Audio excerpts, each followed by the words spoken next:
அனைவருக்கும் வணக்கம்.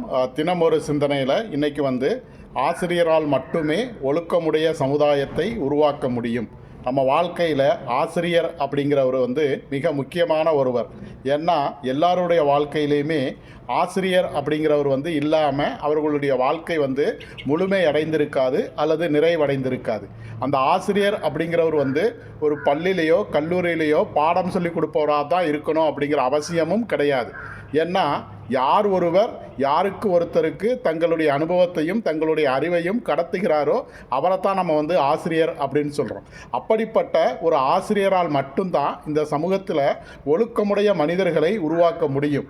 ஏன்னா அந்த ஆசிரியருக்கு தான் ஒரு மாணவன் கட்டுப்பட்டு ஒழுக்கமுடன் நடந்து கொள்வான். அப்படி ஆசிரியர் இந்த மாணவர்களையும் இந்த சமூகத்தையும் ஒழுக்கமுடைய மாணவர்களாகவும் ஒழுக்கமுடைய சமூகத்தாராகவும் மாற்றுவதற்கு மிகப்பெரிய கருவியாக செயல்படுகிறார். ஆகவே இந்த சமூகத்தின் ஒட்டுமொத்த ஒழுக்கமும் ஒரு ஆசிரியனுடைய பணியையே சார்ந்திருக்கிறது. அதனால் ஆசிரியர் சமூகத்தை மதிப்போம், இந்த சமூகத்தை ஒழுக்கமுடைய சமூகமாக மாற்றி காட்டுவோம். நன்றி.